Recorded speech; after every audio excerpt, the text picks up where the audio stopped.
So if you're currently dieting and eating to lose fat and you figured out the basics of being in a caloric deficit, getting your protein, making sure that you're cleaning up your diet, you probably also realize that you have to be consistent and that consistency is really the name of the game. Now, you probably also realize that there is no quick fix for consistency, that this does require a lot of hard work in order to form these habits. And what I want to do in this video is share with you 3 tips that will help you be more consistent, reach your goal, and ultimately turn this into a lifestyle. So without any further ado, let's dive into it. So the first tip that I have for you that's going to help you be more consistent as you're eating to lose body fat is to do something I call a palate reset. And you probably already realize that hunger is the enemy while you're dieting. So if you can reduce hunger, you're going to be more consistent. Common sense. But we don't only eat for hunger. That's only one part of the equation. And a classic example of this would be ordering dessert. So let's say you had a huge dinner and you're completely stuffed, but you still have room for that dessert.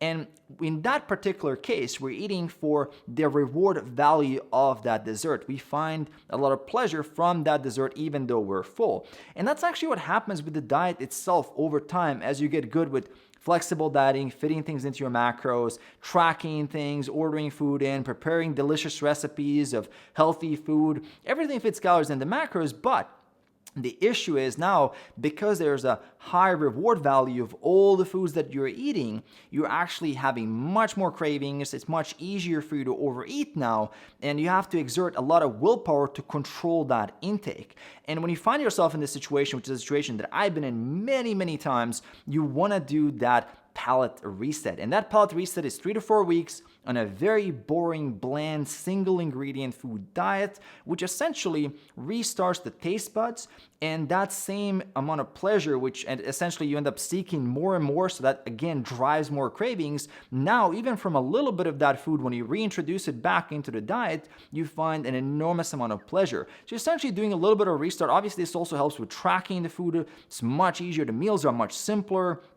Overall, you will feel fuller from it, and you're just going to be less motivated to micromanage the food. It also kind of helps you save up some of that willpower, especially if you're getting close to 12 or 10% body fat. I would highly urge you to do a palate reset. I found this extremely helpful in my diet, especially if I'm getting below 10% body fat. It becomes one of my go-to things to do. So give that palate reset a try. If you find yourself now having a lot of cravings in your diet, it is a good time to get in that palate reset. Now, the second tip that I have for you that's going to help you get leaner is if you go below this video right now and smash that like button as hard as you can, guaranteed to lose some body fat by doing that. And jokes aside, means a ton to me, helps a lot with the algorithm. And moving on to the second tip for consistency is to have your own set of simple food rules.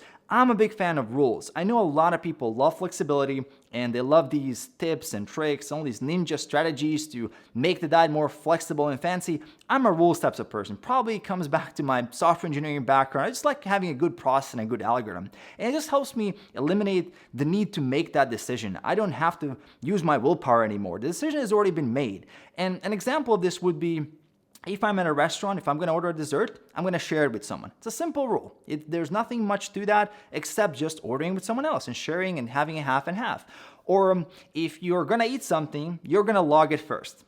So if it's not logged, you're not going to eat it. Another rule that helps you save and kind of keep more rational when it comes to dieting. Another one would be, if you crave a certain food, if some food is very addictive to you, don't bring it into the house. Another one would be, if you're eating with a group of people, make sure you're finishing your meal last. So these are the types of rules that, again, help you be more consistent.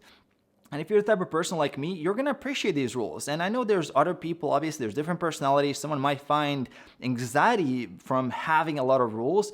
They work for me. I find actually that I reduce my anxiety by having a lot of rules like this, and I have my own list that I personally adhere to, which really helps a ton, especially if I'm depleted, if I worked really hard, if I've already expended a ton of willpower during that day working with my clients and managing my business and all of that. Rules really do help a ton, and having just clear processes makes everything run smoother. I would highly recommend at least 3, I would say up to 5 rules is enough to kind of have some basic things, basic decision-making processes in place that will help you be more consistent on your diet. Now, the third tip that I have for you that's going to help you be more consistent with your diet is to invest your pleasure calories very carefully.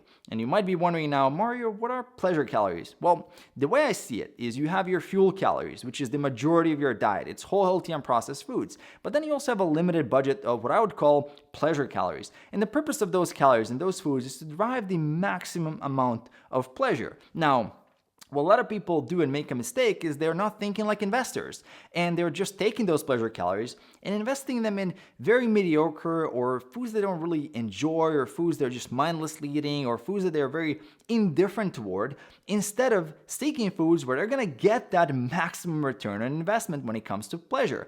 And the way I personally see it, if I'm limited in that budget, I want to spend it, and for me personally, that'd be ice cream or some really nice chocolate or something that I'm going to really remember and enjoy, that will be that part of pleasure that I'm craving and can be a nice part of the week that I'm looking forward to, and it still fits my calories. It's all perfectly aligned, but I'm also really enjoying it. But if you just kind of waste it, you're just never getting what you really want, but you're just spending the calories anyway. So you want to be a little bit careful with this. And this actually makes the diet a lot more sustainable. You have something you're working toward as well. So by hitting those fuel calories correctly, you know that you have that budget for pleasure when you need it, and so you can really, really enjoy it. So go for things that you really love. For me, it would be a waste to spend it on Pop-Tarts, for example, or Oreos. I don't really like that, but ice cream, peanut butter, or chocolate, now you got me. So I want to be careful. I know what I want. I know what I derive the most pleasure from. So I'm, as an investor of food, I want to get that highest return on my investment. Now, another thing that you're going to get a lot of return on your investment is if you go upload this video, make sure to hit that subscribe button as well. Make sure also hit the like if you haven't already on the video. If you want to work with me and if you want me to mentor you personally on your journey, check out the link in the description below. I'm also going to leave a couple of videos here at the end. Check those out as well, and I'm going to see you in those next videos.